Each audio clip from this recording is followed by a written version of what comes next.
Welcome back to the F-150 Tour. We are at the Newton County Watermelon Feed with State Representative from Southwest Missouri, Cathy Jo Loy.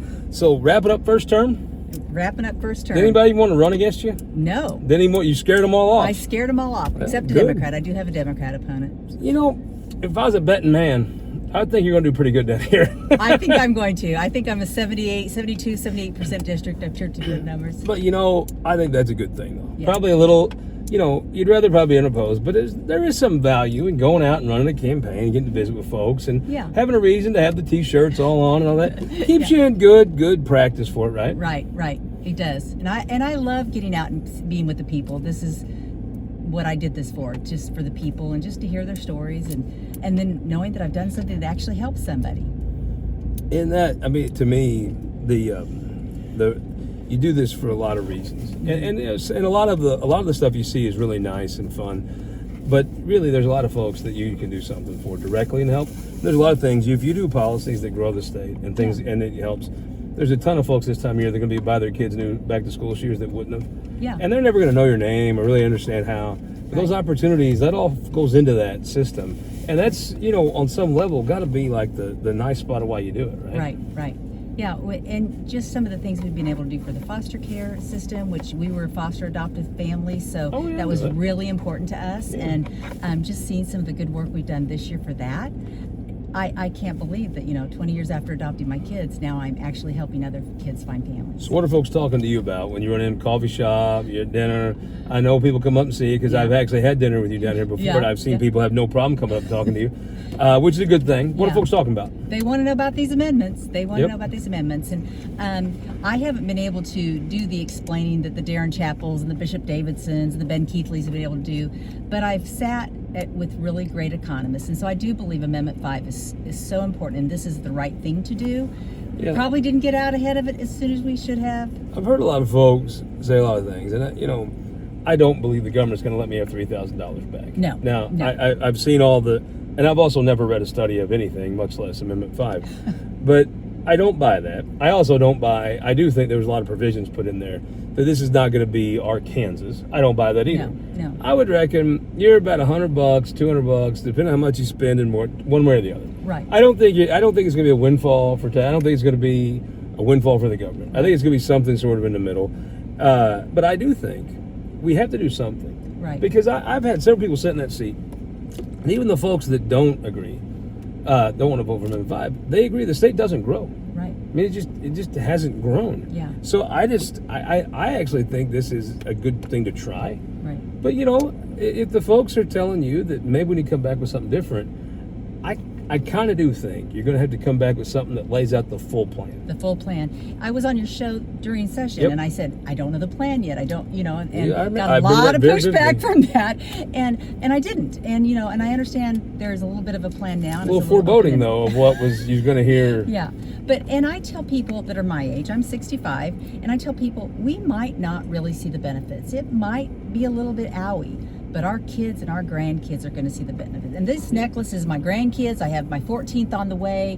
I'm doing this for them. They all live in Missouri except for one. I want that last one that lives in Tennessee to come to Missouri. Do you want your grandkids to plant a kiss on your cheek or send you a postcard from Nashville? I think that's really what you break down. I think I agree with you. I think part of the conversation, and I think that's on myself, you. I think we all have to own if this doesn't succeed.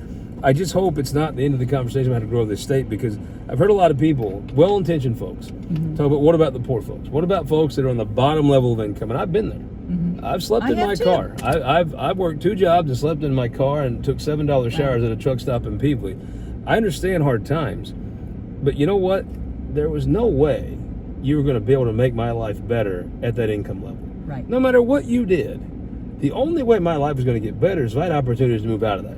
Right. And I guess there's a school of thought that means let's keep you as comfortable as you can be at the bottom, and that comes from a good place in folks' heart. I don't begrudge them, but I really don't think that's what you want your state to be. Let's make it as comfortable as we can to be at the bottom. Yeah. We have to have a way to go up. I want to see families have opportunities, and I really think the middle class are the ones that really get the brunt of a lot of the tax policies, and so they really don't fall into they get any help.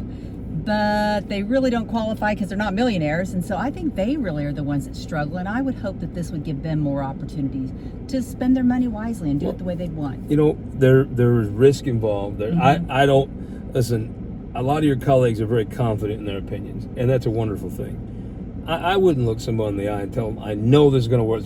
I believe it's going to work. Yeah. But I'll tell you what I do know. I have not seen 25 years of data going forward that says, looking in the future 25 years, and him being 35 and have a career and say this works. Yeah. What I can say is, for the last 25 years, Yeah. it hasn't worked. It hasn't worked. And that's just, I don't know how anybody could deny that simple fact. Yeah. It just hasn't worked for 25 years. It's time to innovate. And something that you said that I think we agree on is that the Republicans can't be pointing at the other side and telling them it's their fault. We've done a lot of this. We're the ones that, love all these tax credits that we just give to everybody. And there are some tax credits that we need to do. But, we just kind of pass the buck. And we are so worried about our 8 years that we don't do hard things. So let's do some hard things. And if this costs me the next election, I did hard things. And that's what I came to Jeff City to do. Let's talk about the thing I talked about you, Aaron Baker. Texted me one day and said, I know somebody should have on your show, and it was you. And she goes, she's an education reform person. So Curtis Trent was sitting in that seat earlier today. He was concerned about some of these Senate primaries, not general elections. He was concerned about Senate primaries. Right. I've always just personally felt like when I rode the bus with the governor, we're going to take care of St. Louis crime first. Then we're going to try to do income tax cut. Then we're going to do education reform. Curtis, Jake, you were sitting in here. He wasn't worried about the general elections yet. He was worried about the primaries making education reform impossible. It would be, no matter who you are, some sort of education reform needs to happen. Right. I can't imagine at this point people just say no. But I thought maybe on Amendment 5 folks would want a conversation. Are you concerned the way some of these primaries go, you may see some issues? I am, and it's surprising to me because I thought that we were heading towards a real trajectory to universal school choice. I really thought that was going to be our next, hill we would climb, and it was going to be difficult, but we'd do it. But there are Republicans now that think that school choice is the wrong direction, and or they have such a radical thing. It's almost like with Amendment 3 in the fall. You got some folks that are just for total abolition. Now, I'm going to be honest with you. I don't think you can pass that. I'm going to be candid with you. Yeah.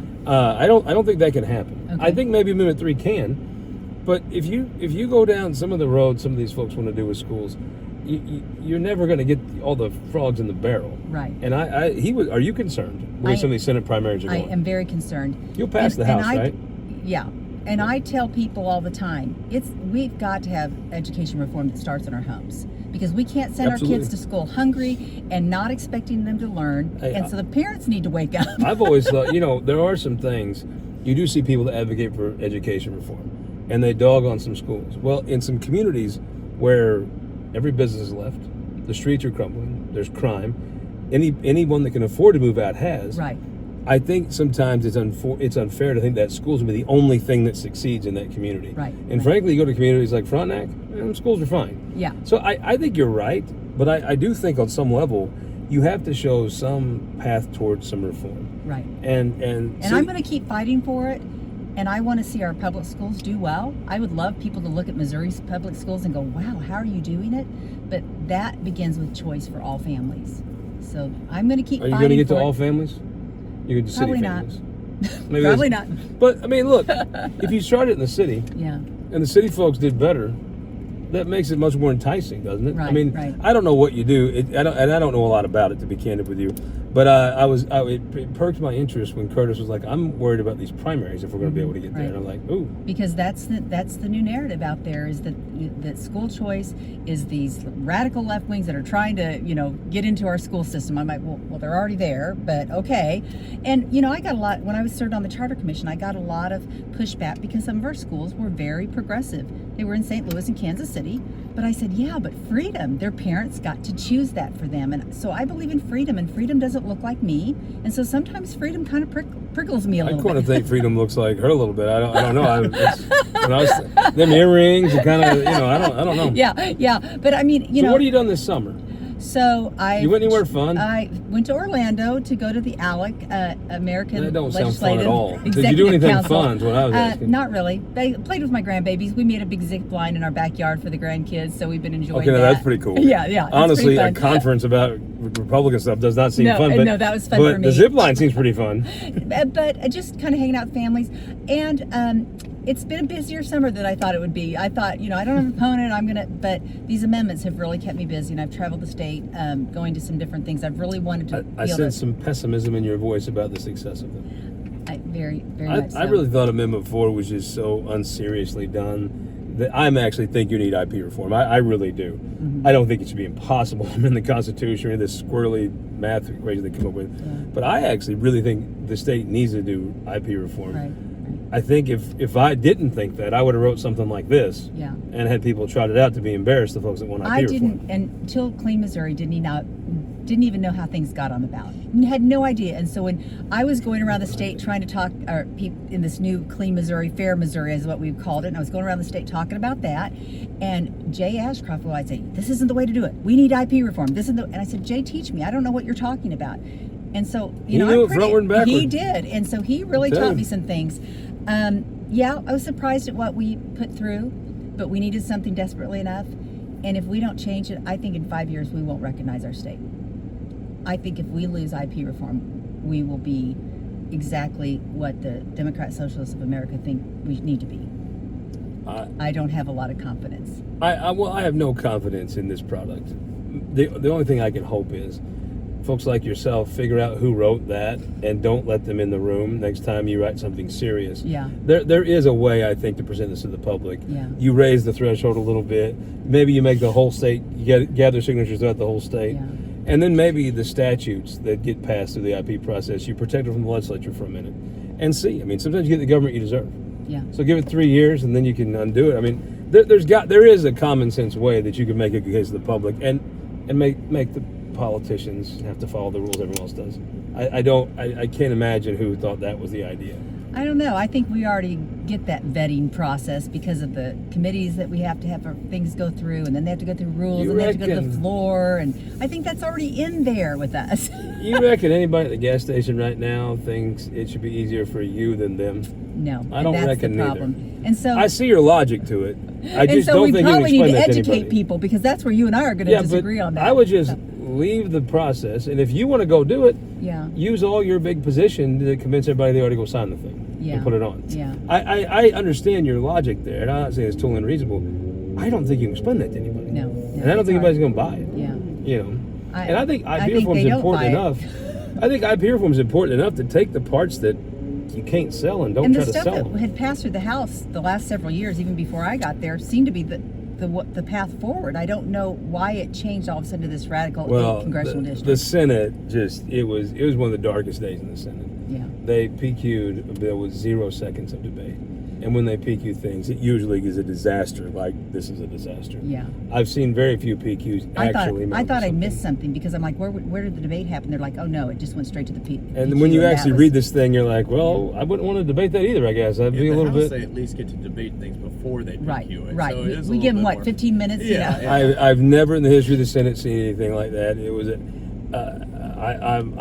whatever. And I like the PQ over in the Senate, but I did not like that. Well, some of us care about the state and its traditions, like the watermelon fever at, and then some of us are Cathy Jo Loy. Cathy Jo Loy. But I really do think it was you should be able to defend what you're doing. Yeah. And usually these PQs go to be a disaster, and this one I think is unfolding that way.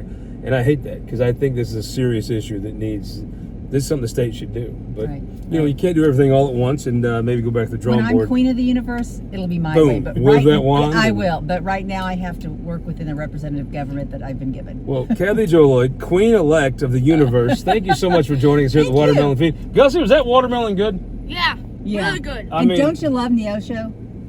Yeah. Cassie, how many did you have by the I'm end going of to tell you, without that watermelon, that answer would not have been that. Yeah, yeah. Well, thank you for coming down, and thank you for, being across the state. I love know it. You've been working I hard. love it. And the one thing you can guarantee about the Newton County Watermelon Feed, it ain't gonna be cold. It's ain't gonna be not. cold. I was hoping for a little bit more rain. Rain for a little Yeah. bit, and then you'll turn. Well, you don't really need rain when you can feel the moisture in the air when you push your hand through it. You can literally feel the People moisture. were surprised I had a hot coffee in my hand. They don't understand that I drink hot coffee all day, every day. But You do, and I don't understand it either. But I've seen it. Representative, thank you so much. I Thank you. appreciate the time. We'll thank the Missouri Association of Electric Co-ops and the Missouri Farm Bureau letting us come places like the Watermelon Feed in Newton County. Talk to folks like Cathy Jo Loy. See you down the road.